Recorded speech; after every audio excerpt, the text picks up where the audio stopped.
자, 이번 시간에는 창구 실무법률 나가보도록 하겠습니다. 10문제가 출제되는데 7장으로 구성이 되어 있으니까 한 장마다 한 문제 뭐 이렇게 생각하시면 되고, 어떤 장은 이제 뭐 2문제 뭐 이렇게 감을 잡으시면 되겠죠. 굉장히 그 민법적인 기본 지식을 많이 요구합니다. 그리고 이제 여러분들 그 실무 그 다음에 약간 이제 그 약관법 같은 특별법도 조금 요구가 되는데, 전체적으로는 민법이 많이 좌우한다, 이렇게 생각하시면 됩니다. 뭐 이런 거죠. 우리가 이제 민법, 요거를 우리가 이제 일반법이라고 하는 이유가, 민법은 일반법이다. 모든 사람에게 적용이 되고, 그 다음에 모든 영역에 적용이 된다. 그래서 이제 우리가 일반법이라고 그러죠. 여기 이제 상법이 특별법이죠. 그럼 왜 상법이 특별법이냐? 상인에게만 이게 적용이 되지 않습니까? 또 상행위의 경우에만 적용이 되죠. 그러니까 이제 영역이, 사람이나 영역이 한정되어 있으니까 특별법이다. 여기서 또 가가지고 여러분들이 뭐 은행법 같은 경우는 또 상행위 중에서도 은행과 관련되는 거죠. 또 이제 은행 약관, 은행 뭐 기본 뭐 약관 여러 가지가 있을 거 아닙니까? 마찬가지죠. 그래서 이거는 또 여기에 대한 또 특별법이 되는 거죠. 그래서 요게 제일 먼저 적용이 되고, 관련 규정이 없으면 일로 가야 될 거고, 또 이게 없으면 결국 마지막에는 이제 민법으로 오니까 우리가 이제 그 민법에 대한 일반적인 지식을 많이 요구한다, 뭐 이렇게 되는 거죠. 그래서 하여튼 그런 건데 한번 나가봅시다. 내용이 굉장히 많아요. 자, 예금 거래의 법적 성질부터 한번 가보겠습니다. 자, 은행의 수신 업무는 뭐가 있습니까? 두 가지죠. 수신 업무와 신탁 업무로 나뉘는데, 수신 업무는 주로 이제 은행법에서 규율하고, 신탁 업무는 주로 신탁업법에 의해서 규율이 됩니다. 근데 뒤에 그 문제를 좀 보면은, 우리 그 한 장이 끝나고 문제가 좀 돼 있는데, 거기 보면은 이런 문제도 있어요. 그 신탁 업무도 은행법에 의해서 규율된다 해가지고 이제 틀린 지문으로 이제 냈거든요. 그래서 그런 거는 출제자가 이 책을 쓰신 분이 그런 식으로 이제 출제하겠다는 거를 조금 암시하는 거니까 방법이 없습니다. 그래서 그 신탁업법, 그런 데다가 이제 동그라미 해 놓으십시오. 그 자리에 은행법이 들어가면 틀린다. 뭐 이런 이야기가 되는 거죠. 자, 그 다음 이제 수신 업무는 해가지고 뭐 여러 가지 예금, 별단 예금, 부수 업무 조금 있으면 다 나오죠. 나오고, 그 밑에 보면은 또 입출금이 자유로운 예금, 그 다음에 그 밑에 거치식 예금, 이런 게 있는데, 요것도 문제를 만들려면 만들 수는 있습니다. 다음 중 입출금이 자유로운 예금이 아닌 것은, 다음 중 거치식 예금이 아닌 것은. 근데 이런 거는 여러분들한테는 공부 안 하더라도 뭐 상식적으로 맞출 수가 있는 거죠. 그래서 이런 거는 넘어가겠습니다. 쭉쭉 다 넘어가고요. 자, 이제 본격적으로 법적인 문제가 하나 나왔습니다. 예금 계약의 법적 성질. 요거는 옛날에는 이 고객이 와서 지금 만약에 은행에 100만 원을 입금을 한다고 칩시다. 이럴 경우에 예금을 하면은 요 예금 계약의 법적 성질이 뭐냐? 옛날에는 이게 학설이 두 가지가 있었어요. 고객이 은행에게 돈을 빌려주는 거냐, 우리가 돈 빌려주는 것을 소비 대차라 그러거든요. 그 다음에 아니다, 이거는 은행에서 이 돈을 보관하는 거다, 그러면 임치계약이거든요. 그런데 우리가 상식적으로 제가 이 책을 친구한테 보관을 시켰다, 그러면 친구가 이 책을 함부로 사용하면 될까요? 저희 동의가 있어야 될 거 아니에요. 그래서 임치계약은 원래는 상대방이 함부로 사용을 못 하는데, 그러나 금전이라는 것은 우리가 물건 중에서도 굉장히 가치를 표상하는 거니까 특수성을 갖고 있죠. 그러니까 이거는 예외적으로 상대방이 써도 되는 거죠. 우리가 은행에 돈 맡기고 내가 맡긴 그 돈 달라고 하는 게 아니지 않습니까? 그래서 이때는 임치의 특수한 형태다 그래가지고 여기에 앞에 소비를 붙여요. 그러니까 은행이 이거를 소비할 수 있는 거라는 거죠. 그래서 임치의 특수한 형태로서 우리가 소비 임치 계약이라는 게 있습니다. 혼장 임치라는 것도 있는데 어찌됐든 굉장히 특수한 경우라는 거죠. 그래서 옛날에는 요 두 가지 중에서 어느 거냐 해가지고 학자들 간에 논의가 좀 많았는데, 이제는 논의 자체가 없어요. 이거는 뭐 이미 해결이 됐습니다. 보관하는 거라는 거죠. 그래서 소비 임치 계약이다. 요거를 이제 여러분들이 조금 외워 놓으셔야 되겠죠. 그래서 그 제목이 소비 임치 계약이라고 돼 있죠. 수취인이, 그러면 원래는 일반 임치는 우리가 물건을 보관시키면 소유권이 상대방한테 넘어가는 건 아니죠. 그러나 돈은 점유하는 사람이 소유권을 가지는 것이기 때문에 돈은 소유권이 넘어가는 겁니다. 그래서 여기 이제 소비라는 말이 붙었다는 거죠. 그래서 거기 첫째 줄에 보면 수취인이 은행이겠죠. 보관을 위탁받은 목적물의 소유권을 취득하여 이거를 소비할 수 있다. 뭐 다른 데 대출도 하고 그러잖아요. 그리고 나중에 고객이 찾으러 오면은 이제 100만 원 돌려주면 되죠. 그런 계약을 우리는 소비 임치 계약이라고 한다. 뭐 이런 이야기를 하죠. 그러나 해가 넷째 줄에 보면은 요거는 해놓으십시오. 요런 게 이제 시험에 나옵니다. 당좌 예금은 짬뽕이 돼 있죠. 물론 이제 소비 임치도 있지만은 위임도 사무를 지금 부탁을 하는 거지 않습니까? 그래서 위임 계약도 섞여 있는 거라는 거죠. 그래서 위임 계약하고 요 소비 임치 계약이 섞여 있는 게 이제 당좌 예금이다. 일반 예금은 요거 하나뿐이지만 당좌 예금은 위임도 포함이 돼 있다. 요게 이제 시험에 나옵니다. 그래서 그게 당좌 예금은 위임 계약과 소비 임치 계약의 계약이 혼합된 계약이다. 요거를 이제 체크해 놓으시라는 거죠. 그 다음에 상사계약이죠. 소멸시효가 몇 년입니까? 요거 5년이죠. 요런 거는 상식적으로 아시겠죠, 여러분들이. 그 일반 민사채권은 몇 년이에요? 친구에게 돈 빌려주면요. 일반적으로는 10년입니다. 근데 이제 3년짜리도 있고 1년짜리도 사실은 있어요. 여러분들이 술집에 외상으로 이제 술을 마시지 않습니까? 그런 이제 음식점 같은 이런 외상값은 1년이에요, 1년. 그래서 굉장히 민사채권이라고 해서 다 10년은 아니고 3년짜리도 있고 뭐 1년짜리도 있는데 일반적으로는 10년이죠. 근데 상사채권은 이게 이제 5년이라는 거 동그라미 해가지고 이제 알아 놓으시고요. 소멸시효 걸린다. 뭐 그런 말이 나오죠. 그 다음에 또 굉장히 묘한 말이 나오죠. 제일 밑에 보면은 민사임치의 경우와는 달리 이거는 이제 또 뭐를 이야기하는 거니까 우리가 임치를 할 때 공짜로 물건을 보관하는 경우를 무상임치라 그러고 그 다음에 대가 보관료를 주고 이제 임치를 하는 것을 유상임치라 그러거든요. 그래서 여기 이제 민법상으로는 이게 어떻게 되어 있는 거니까 공짜로 물건을 보관하는데 최선을 다할 필요는 없다는 겁니다. 그래서 요거는 자기 재산과 동일한 주의 의무예요. 자기 재산과 동일한 주의. 근데 요거는 대가를 받고 이제 물건을 보관하는 거니까 최선을 다해야 되겠죠. 요거는 이제 선관주의 의무입니다. 우리가 이제 최선을 다한다고 할 때 법상 표현이 선량한 관리자의 주의 의무, 착하다라는 뜻이 아니고 이제 이런 표현을 쓰지 않습니까? 차별을 둬요, 차별을. 그래서 공짜냐 유상이냐에 따라서 차별을 두는데 이게 상법으로 넣으면은 무슨 말인가 하니까 공짜로 물건을 보관하더라도 최선을 다해줘야 된다는 겁니다. 은행은. 그래서 이제 요 민법하고 차이가 발생한다. 이제 요런 이야기죠. 왜 자기 재산과 동일한 주의 의무가 이거보다 더 낮은 의무일까요?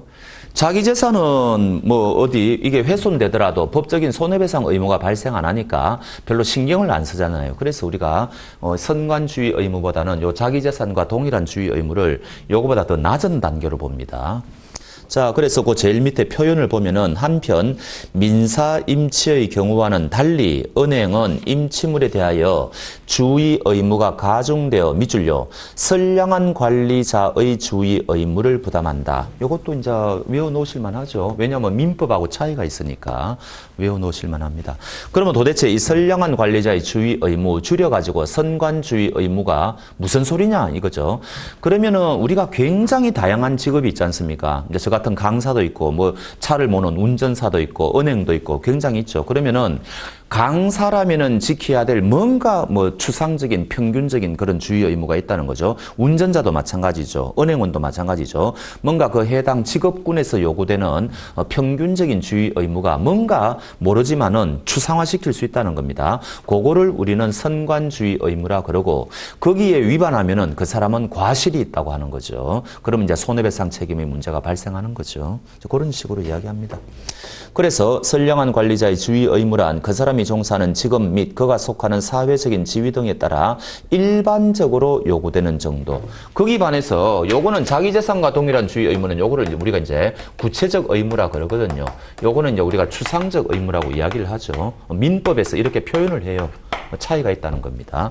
요거는 그 사람 개인의 능력에 맞추는 거고 요거는 일반인에 맞추는 거고 요게 이제 기준이 된다는 거죠. 부합계약 정의를 아십시오. 우리가 오늘날 여러분들이 다양한 계약을 하면서 사실 건데 은행 예금도 마찬가지죠. 뭐 대출도 마찬가지고 전부 보면은 그 비슷하지 않습니까? 정형화되어 있죠. 이제 그럴 경우에는 우리가 약관을 통해서 신속하게 계약을 체결하죠. 그래서 여러분들이 뭐 약관 안에서 하는 게 없죠. 거의 대부분이 현대 사회에서는 약관에 의해서 움직입니다. 여러분들이 뭐 기차를 타든 뭐 다 마찬가지죠. 그래서 이런 거를 우리가 부합 계약이라고 한다는 거죠. 그래서 계약 당사자의 일방이 미리 작성하여 정형화해둔 일반 거래 약관에 따라 체결되는 계약을 무슨 계약이라고 하느냐? 그러면 약관 그러면 여러분들은 부합 계약 이렇게 이제 생각하시면 되죠. 그럼 약관이 굉장히 중요하잖아요. 근데 곧 조금 있다가 이 약관에 대해서는 또 나옵니다. 그래서 그때 우리가 또 구체적으로 이제 보기로 하고요. 자, 그 다음에 각종 예금 계약의 법적 구조 해가지고 6가지를 소개하고 있습니다. 근데 뭐 별거 아니에요. 자, 1번은 뭐예요? 보통예금, 저축예금의 특징이 뭡니까? 만기가 없죠. 반환 기간이 정하여지. 그럼 오늘 오전에 입금하고 오후에 찾을 수 있다는 이야기 아닙니까? 그런 이야기죠. 첫째 줄, 반환 기간이 정하여져 있지 않아 언제든지 입출금이 자유롭다. 그 다음 이제 이런 거 가지고는 이제 질권 설정은 안 되는데 나중에 이게 또 하나의 포인트가 되는데 채권을 양도하게 되면은 은행 입장에서는 굉장히 번거롭죠. 그래서 채권 양도는 우리가 이제 일반 민법에서는 양도인이 통지를 한다든지 채무자가 이거 승낙하면은 채권 양도의 대항 요건이 갖추어지거든요. 나중에 조금 더 상세하게 이야기할 겁니다. 근데 이거 통지는 은행은 관여 안 하죠. 예금주가 일방적으로 다른 사람한테 채권 넘겨놓고 은행에 통지한다. 그럼 은행 입장에서는 굉장히 피곤할 거 아닙니까? 그래서 보통 채권 양도는 은행의 승낙을 받도록 되어 있습니다. 약관에 보면은 요거는 조금 이따가 따로 말씀드릴게요. 자, 그래서 그런 말이 둘째 줄에 뭐 다만 은행이 승낙하면 양도는 가능하다 뭐 이렇게 되어 있는데 사실상 약관에서는 이를 이제 금지시키고 있죠. 은행이 너무 이제 피곤하지 않습니까? 뭐 그런 복잡해지죠. 자, 그 다음에 2번의 정기예금은 1번하고 차이점이 뭡니까? 예치기간이 약정된 금전소비 임치계약이다. 그러니까 만기가 있다는 거죠. 그러면 요 날부터 요 날까지는 요 날 나중에 이제 요 날이 이제 지급일이 되는 거죠. 만기 날이 이제 지급일이 되는 거니까 요 날까지는 은행이 돈을 안 줘도 되죠. 그러면 요 날까지 은행은 요 돈을 다른 곳에 안전하게 투자를 할 수가 있죠. 대출을 할 수가 있지 않습니까? 근데 중간에 와가지고 이거 해지하자 이렇게 하면은 굉장히 은행이 좀 힘들 거 아닙니까? 그래서 이렇게 원래는 해지라는 것은 일방적으로 해지를 하는 것은 상대방이 뭔가 사유가 있어야 됩니다. 상대방이 안 들어주면은 이거 해지 못 하는 거죠. 상대방이 잘못이 없을 때는. 근데 우리가 보통 이제 해지 오면은 은행은 받아주죠. 그거는 법적으로는 받아줄 의무가 없는데 그냥 이제 합의하에 그냥 받아주는 겁니다. 그런 이야기죠. 그래서 그런 말이 나오죠. 첫째 줄, 기한이 도래하지 않음으로써 그 기간 동안 당사자가 받는 이익을 기한의 이익이라고 합니다. 이런 표현도 좀 알아놓으십시오. 제가 친구에게 무이자로 돈을 빌려줬다. 근데 금년 말에 갚기로 한다. 그럼 금년 말까지 누가 기한의 이익을 받겠습니까? 그건 친구죠. 채무자죠. 그날까지 안 갚아도 되니까. 근데 제가 금년 말까지 금년 말에 돈을 갚기로 하고 친구에게 돈을 빌려줬는데 이자를 받고 만약에 돈을 빌려주기로 했다. 그럼 누가 기한의 이익을 가질까요? 이때는 양쪽이 다 같습니다. 채권자는 이자를 받을 수가 있기 때문에 또 채무자는 그날까지는 돈을 안 갚아도 되기 때문에 그래서 법률 행위의 성질에 따라서 누가 기한의 이익을 가지는지는 다 케이스마다 달라요. 다 다릅니다. 근데 요 경우에는 지금 정기예금의 경우에는 요 날까지는 은행이 돈을 지급하지 않아도 되니까 은행이 기한의 이익을 가진다는 거죠. 지금 그 이야기입니다. 그래서 그런 말이 나오죠. 둘째 줄에 거치식 예금 약관 2조는 이 예금은 약정한 만기일 이후에 거래처가 청구한 때 지급한다고 규정하여 있기 때문에 밑줄요. 기한의 이익이 은행에 있으면 명확하다는 거죠. 그러면은 중간에 돈 줄 필요가 없지만 우리가 현실에서는 주지 않습니까? 그거는 이제 은행에서 고객의 편의를 봐주는 거다. 이제 이렇게 우리가 이제 해석을 하는 거죠. 자, 별단예금 뭐 여러분들이 잘 아시겠죠. 뭐 그냥 뭡니까 피사지 부도를 막기 위해서 뭔가 좀 일정한 예금을 사고 예치금 명목으로 뭐 예치하라 뭐 이런 거라든지 그러니까 완전히 잡종예금이죠. 뭐 그렇게 일시적으로 자금 처리를 위하여 그냥 장부상으로 하는 거 별단예금 보시면 되고. 자, 4번에 정기적금. 적자라는 말이 쌓아간다는 말 아닙니까? 그러니까 매달 얼마씩 납부해야 된다, 뭐 이런 거겠죠. 그래서 정기적금은 월구부금을 정해진 회차에 따라 납입하면 만기 이래 은행이 계약액을 지급하겠다는 계약을 무엇이라고 하는가? 이게 이제 정기적금이다. 지문 중에 이런 게 나올 수는 있습니다. 근데 그 뒤에 말이 좀 묘하네요.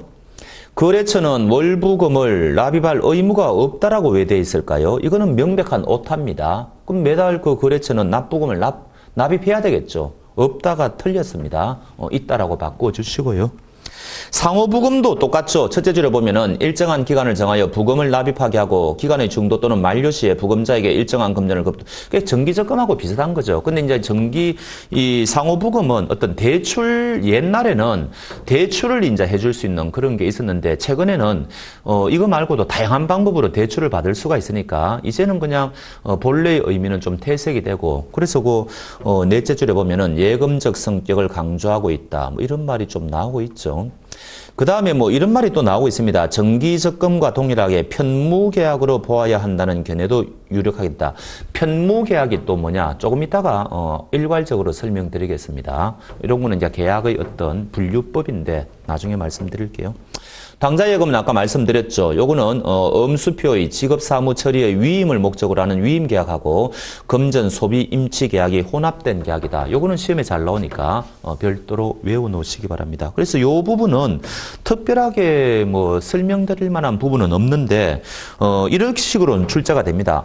다음은 각종 예금 계약의 법적 구조를 설명한 것이다. 틀린 것은 해가지고 지금 6번까지 했는데 무엇은 무엇다, 무엇은 무엇다 이런 식으로 해가지고 출제할 수는 있는데 굉장히 쉬운 문제 유형에 속하는 거죠. 여러분들이 별로 논점이 없지 않습니까? 넘어가셔도 되는 거죠.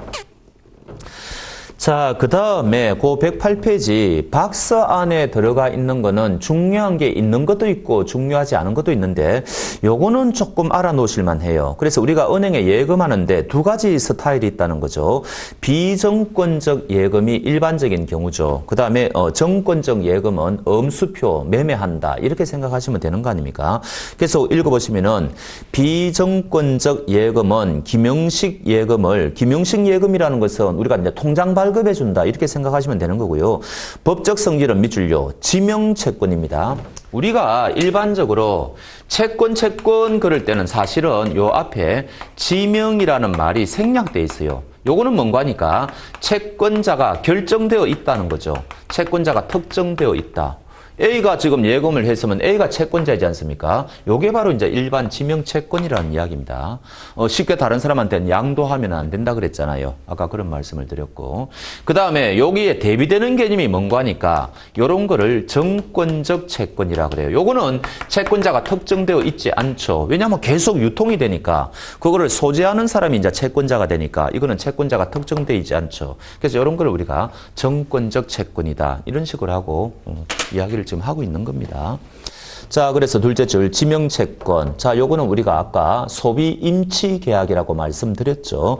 그런데 지금 말씀하고자 하는 거는 정권적 예금이죠.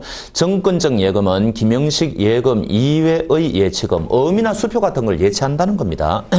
그래서 엄수표를 발행한다는 이야기죠. 그래서 법률적 성질은 지시채권 또는 무기명채권이며 자, 밑줄요. 요거는 일반적으로 유가증권을 사고 파는 거죠. 요거는 유가증권의 매매예요. 요거는 아셔야 됩니다. 유가증권의 매매.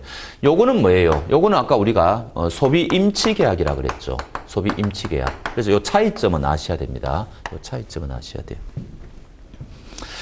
자, 그래서 정권적 예금이란 은행이 고객에게서 예금을 받아들이면서 어음이나 수표를 발행하는 거니까 유가증권을 매출하는 방식을 택하는 예금으로서 특히 뭐 여러분들이 잘 아시는 뭐 CD 같은 거 그런 것들이 다 소개가 되어 있습니다.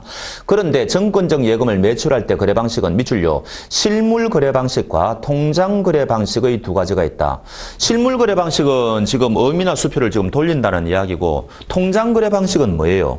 만약에 양도성 예금을 만약에 그거 한다면은 또 그거를 도로 은행에 맡기고 통장을 발행하는 거죠. 그런 식이니까 그거는 어떻게 됩니까?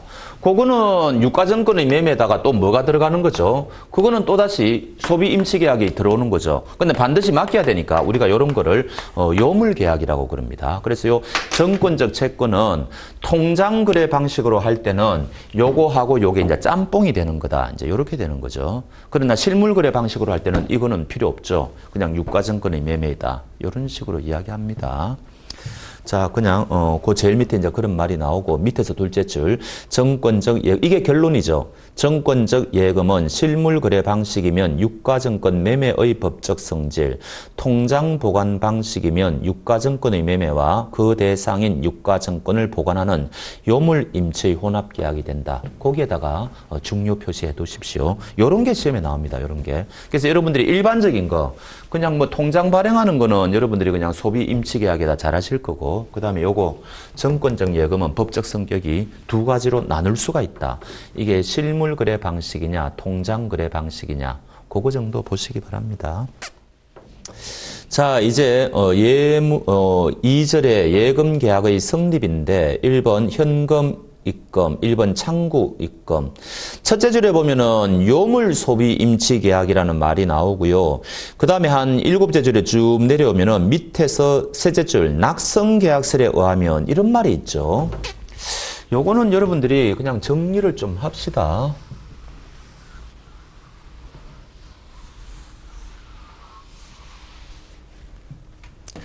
이 계약을 다양하게 이제 이 분류를 하는 건데 낙성계약이라는 게 있고 그 다음에 요물계약이라는 게 있어요.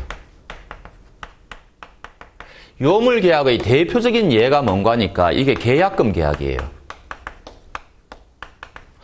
여러분들이 부동산 같은 거 거래할 때 그 10% 정도를 계약금으로 걸지 않습니까? 그럴 때 내가 당신한테 10% 계약금을 주겠다 말만 했다고 칩시다. 그러면은 그 계약금 계약이라는 게 이루어졌을까요? 그렇지 않아요. 그럴 때는 반드시 이 계약금이 실제로 상대방한테 넘어가야지 계약금 계약은 비로소 성립을 하는 겁니다. 그래서 이런 계약을 우리가 요물 계약이라 그래요. 물건이 가야 된다는 거죠. 근데 이게 우리 민법은 이게 원칙이에요. 대부분의 계약은 낙성 계약이에요. 그래서 낙성이라는 말은 뭐냐? 먼저 제의하는 사람을 청약이라 그러고 상대방이 오케이 그런 건 승낙이라 그러죠. 그래서 계약은 요 두 가지가 합치를 하면은 이때 우리는 계약은 성립한다고 하거든요. 그러니까 이거는 나중에 돈이 오간다든지 물건이 오가는 것은 그거는 계약의 이행 과정에서 나타나는 거고 일단 계약의 성립 여부를 지금 따지는 거거든요. 계약이 성립했느냐 이거를 따질 때 계약이 합치만 하면은 성립한다는 거죠. 이게 우리 민법의 대원칙이고 이런 거를 우리가 낙성 계약이라 그래요. 근데 이제 특이한 계약은 물건까지 넘어가야지 계약이 성립하는 경우가 있다는 거죠. 그거를 요물 계약이라 그러고 계약금 계약이 그 대표적인 것이다. 뭐 이런 이야기입니다. 대물변제도 마찬가지예요. 우리가 돈 대신 다른 걸로 갚지 않습니까? 대물변제 계약도 대표적인데, 뭐 여러분들이 요거까지는 아실 필요가 없고. 그래서 그래서 지금 이 책을 쓰신 분은 우리 은행에 지금 돈 예금하는 거 있죠. 이거를 요물 계약으로 봐요. 요물 계약. 그러니까 고객이 은행에 와가지고 내가 100만 원 예금하겠습니다. 아이고 은행이 감사합니다. 그 말만 해가지고는 지금 예금 계약이 성립되지 않았다고 보는 거죠. 이 돈이 넘어가야만 지금 은행에 입금이 되어야만 비로소 예금 계약은 성립된 거다. 이렇게 보고 있는데 사실은 이거는 학설 대립이 팽팽합니다. 지금 핵심은 뭔가 하니까 영원짜리 계약이 가능하냐 이 이야기죠. 은행에 와서. 옛날에는 우리가 그 예금을 할 때 100원이라도 돈을 은행에서 달라 그랬지 않습니까? 옛날에는. 그 말은 무슨 말인가 하니까 이게 요물 계약이라는 이야기예요. 100원이라도 가야 되니까. 그런데 영원짜리 만약에 계약이 가능하다. 그렇다면은 이거는 요물 계약이 아니죠. 당사자 합의만 하면은 계약은 성립한다는 거 아닙니까? 그러니까 이때는 낙성 계약이 되어버려요. 그래서 사실은 이 책을 쓰신 분은 요물 계약설에 입각해 있고 또 뒤에 문제도 보면은 요물 계약설에 입각해가지고 문제를 구성해 놓았어요. 그러니까 여러분들은 이 책 쓰신 분대로 따라가십시오. 요물 계약이라고 아십시오. 근데 사실은요, 낙성 계약설이 더 유력합니다. 근데 이런 거는 있어요. 이제 다음 페이지에 나오는데 점외수검의 경우 있죠. 옛날에 우리가 이제 남대문 시장 가가지고 이제 가가지고 상인들 돈 가져와가지고 이제 은행에 넣지 않습니까? 그거는 판례가 있어요. 그거는 우리 판례가 요물계약이라 그랬어요. 그거는 돈이 실제로 은행에 입금돼야 된다는 거죠. 근데 일반적인 이 은행 예금 있죠. 그런 경우에는 판례가 없어요. 그래서 학자들끼리 견해가 굉장히 팽팽한데 이 책을 쓰신 분은 요물계약이다 이렇게 본다는 거죠. 자, 그러면 첫째 줄, 요 예금계약을 요물 소비임치계약으로 보는 견해에 의하면 이 무슨 뜻인지 이제 아시겠죠. 예금의사의 합치와 요물성의 충족이 있어야 된다. 돈이 실제로 100만 원 넘어가야 된다는 거죠. 그래야만 예금계약이 성립한다고 한다. 이렇게 되는 거죠. 자, 그러면 세 줄 내려보면 이에 예금자가 예금계약의 의사를 표시하면서 금융기관에 금전 제공하고 금융기관은 그 금전을 받아서 확인하면 요물성은 충족된다. 그럼 포인트, 시험은 뭐가 나오겠습니까?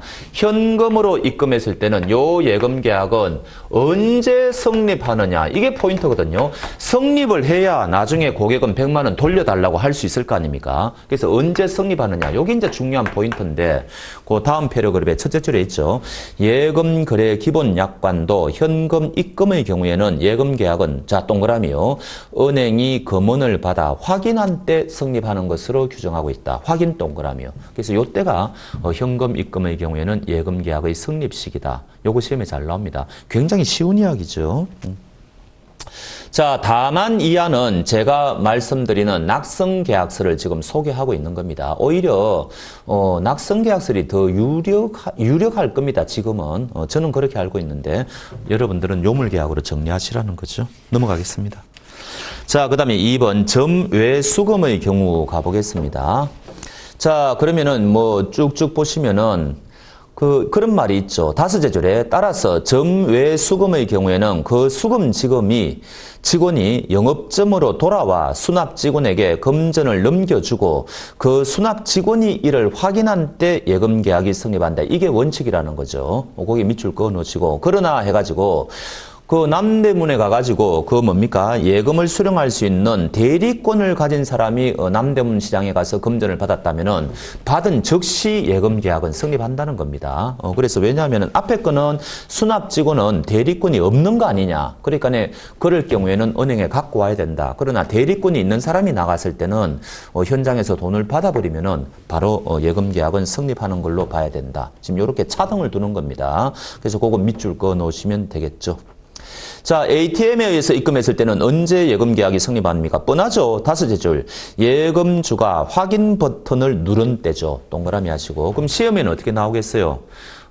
고객이 ATM 기계에다가 현금을 투입했을 때다. 이렇게 이제 보통 함정 문제로 내겠죠. 그러면 틀린다는 거죠. 확인 버튼을 누른 때다. 이게 포인트가 되는 겁니다. 자, 이제는 정권유인데 정권유는 당연히 1번 타정권하고 2번 자정권을 이제 분리해가지고 봐야 되겠죠. 자, 그럼 타정권의 경우에는 이게 교환을 해야 되니까 또 부도의 가능성을 배제할 수 없으니까 조금 늦추어줘야 된다. 기다려보자. 이게 제대로 교환이 제대로 되고 부도가 이제 안 나고 정상적으로 처리됐는지 기다려보자. 이런 거를 우리가 밑에서 셋째 줄 출심 유임설이라 그러고 그러나 부도 나는 경우는 그래도 많지가 않으니까 미리 예금 계약의 성립 시기를 앞당겨주고 나중에 부도가 나면은 그 계약은 없었던 일로 하면 되는 거 아니냐. 이런 거를 해제 조건설이라 그래요. 앞에 거를 정지 조건설, 뒤에 거를 해제 조건설이라 그러는데 우리는 학설 대립은 아무 관심이 없죠. 그거는 시험에 나오는 게 아닙니다. 결론은 도대체 예금 거래 기본 약관에 어떤 식으로 규정되어 있느냐. 이게 포인트죠. 그래서 제일 밑에 보니까 예금 거래 기본 약관은 출심 위임설의 입장을 취한다. 이 말은 조금 기다려보자는 거죠. 그래서 정권으로 입금했을 때 은행이 그 정권을 교환에 돌려 부도 반환 시한이 지났다. 그러면 정상적으로 지금 처리됐다는 이야기죠. 따라서 동그라미요.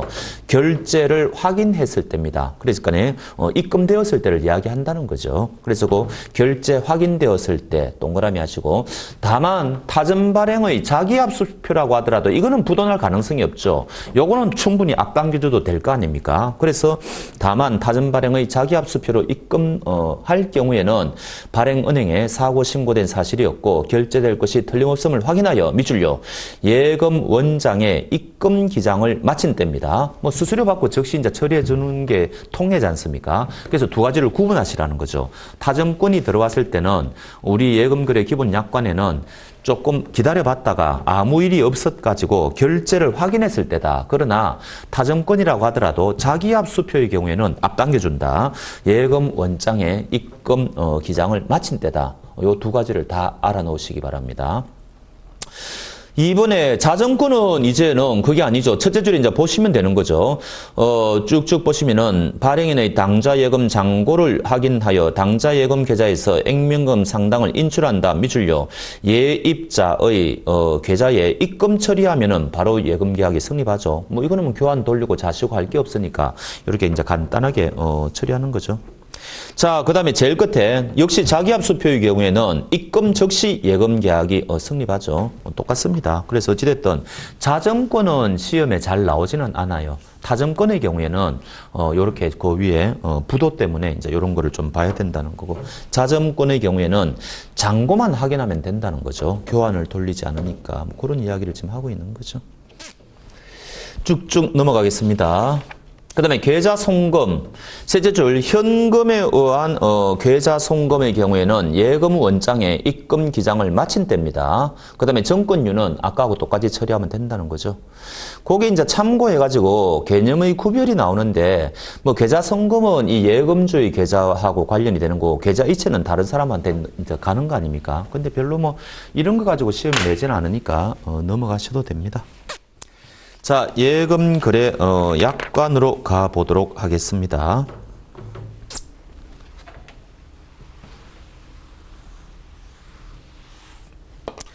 우리가 뭔가 지금 예금 계약을 하는데 나중에 보면은 이게 뭐 이래가지고 약관을 가지고 이제 요거 가지고 이제 굉장히 하죠. 그러면은 고객이 이 예금 계약에 가입을 하기 위해서는 도대체가 이런 약관이 있다는 사실을 일단 알아야 되겠죠. 이런 거를 우리는 명시교부 의무라고 그럽니다. 그래서 사업자는 이런 약관이 있다는 거를 알려야 되고, 그 다음에 이제 고객이 그 사본을 복사해 달라고 하면은 교부해 줄 의무가 있다는 거죠. 이런 거를 명시교부 의무라고 그래요.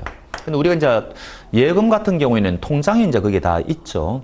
그리고 이 약관이라는 것은 이게 여러분들이 그 프로야구 같은 거, 축구 같은 거 가면은 입장권 뒤에 뭐 조그만한 글이 적혀 있거든요. 그런 것도 전부 다 약관이에요. 그래서 약관은 무슨 발행의 어떤 뭡니까 내용이라든지 그런 거는 아주 뭐 내용이 작다 하더라도 전부 그게 약관입니다. 하여튼 사업자가 발행하면은 사업주가 발행하면 이건 전부 다 이제 약관이 되는 거예요.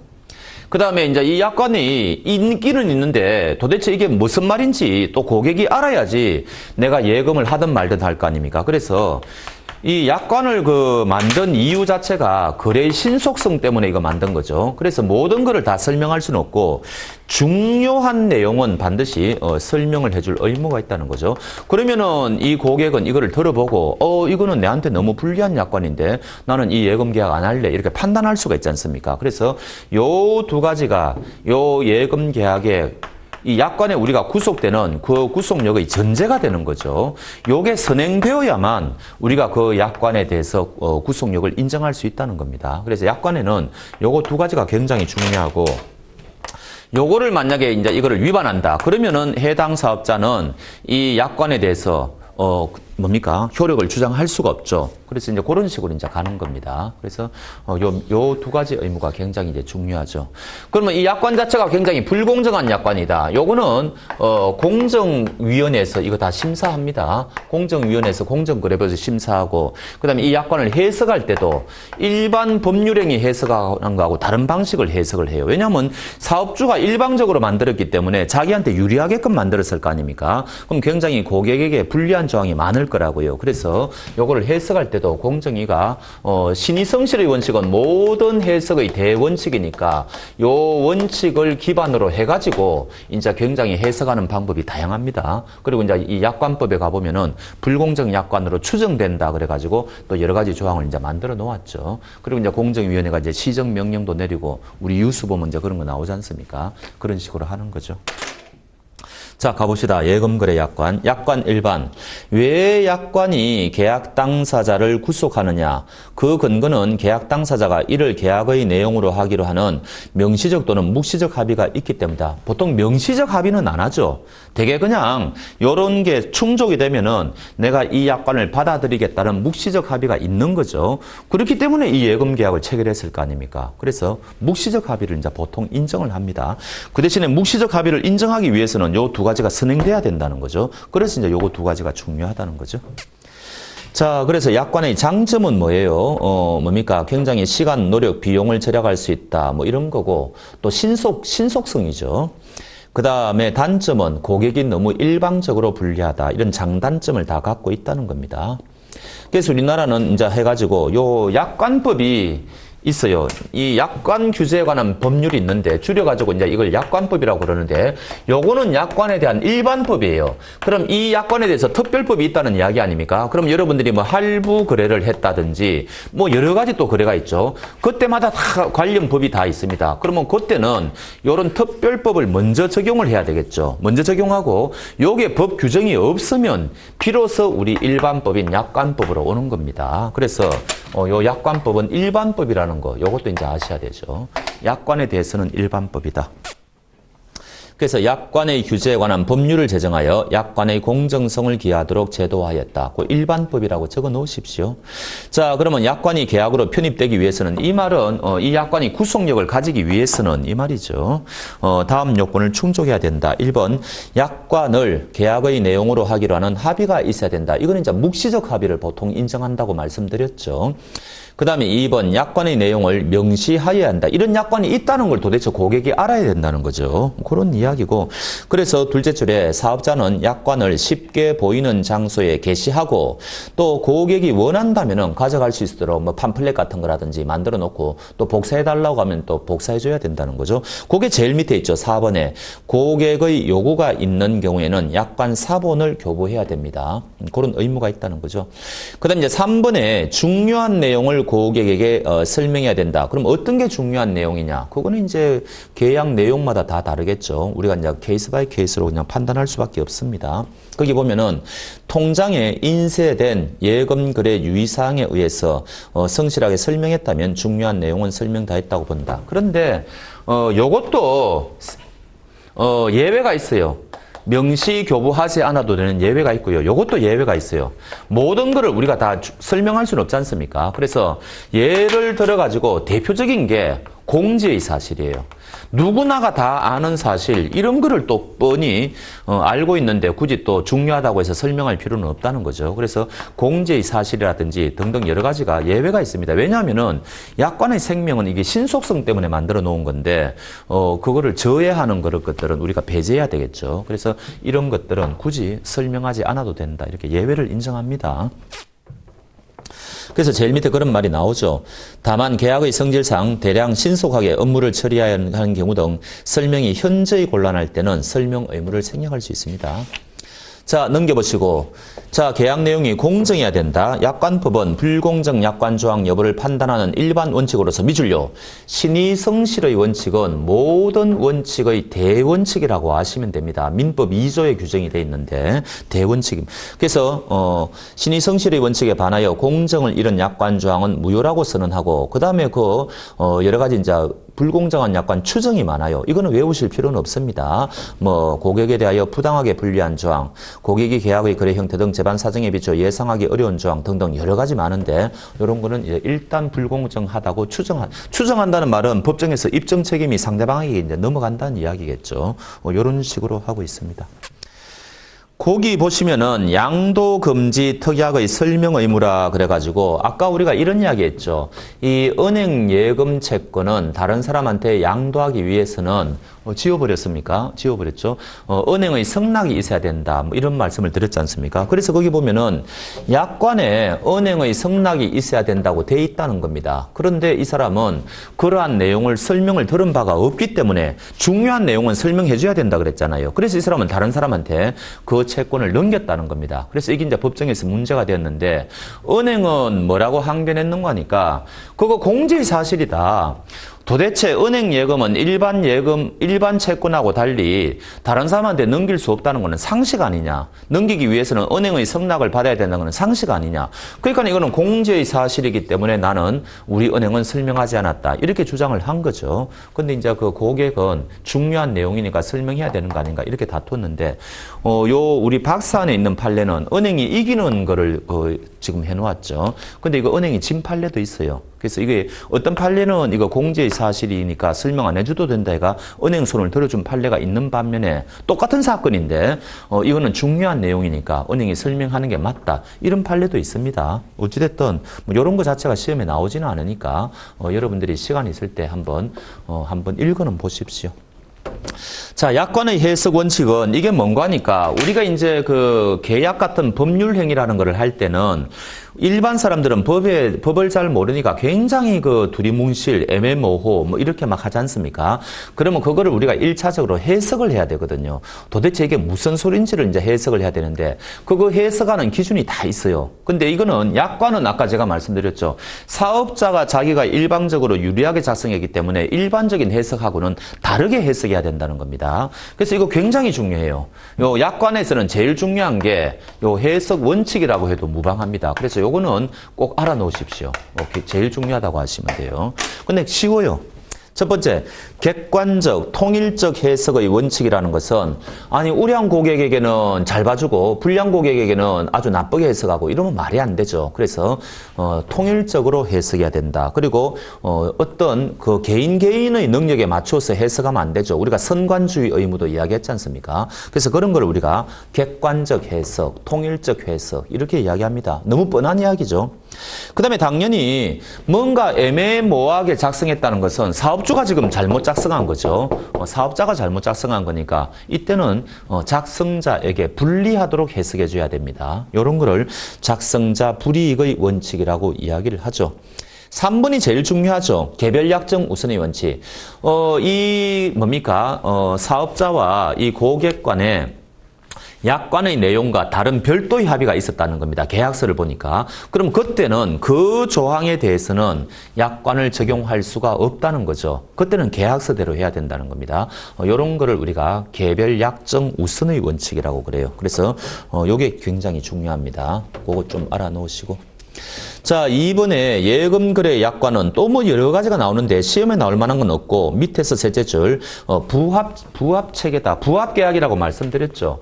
그러면 이게 어떻게 됩니까? 이 약관도 여러 가지 종류가 있겠죠. 일반적인 약관이 있고 또 더 들어가면은 개별적인 약관이 또 있을 거 아닙니까? 그래서 이게 제일 먼저 적용이 될 거고 이게 일종의 특별법이니까 그다음 요건 일반법이죠. 요게 없으면 이제 일반적인 약관으로 오겠죠. 그런 식으로 지금 이야기를 하고 있는 겁니다. 그래서 지금 거기에 1번에 모든 은행의 통일적인 약관 체계가 있고 2번에 단계별 약관 체계가 있는데 당연히 단계별 약관 그거를 먼저 적용하고 거기에 해당 내용이 없으면 모든 은행이 통일적으로 하는 표준 약관으로 가겠죠. 그런 이야기를 하고 있습니다. 전혀 시험하고는 별로 관련이 없습니다. 자, 그래서 3번에 약관의 이원적 체계라 그래가 둘째 줄 입출금이 자유로운 예금 약관도 있고 그다음에 적립식 예금 약관은 이원적 체계로 구성이 되어 있다. 그러므로 그 밑에 예금 계약에 대해서는 당해 예금 상품의 약관이 제일 먼저 적용이 되고 그게 규정이 없으면 예금별 약관 그 다음에 일반 뭡니까 기본 약관 이런 식으로 차례대로 적용이 될 거다. 그런 이야기를 하고 있네요. 자, 그 117페이지, 118페이지 문제가 7문제 구성이 되어 있는데 문제 내용이 괜찮습니다. 굉장히 괜찮아요. 그러니까 여러분들은 뭐 이런 것까지 제가 하기에는 우리가 이제 효율적인 면에서 좀 거시기 하니까 여러분들이 꼭 풀어보십시오. 요거를 참고로 해가지고 실전에 다 문제를 내는 거니까 요거는 여러분들이 무조건 풀어보셔야 됩니다. 그리고 어디가 어떻게 틀렸는지도 정확하게 아셔야 돼요. 자, 이번 시간에는 여기까지 하도록 하겠습니다.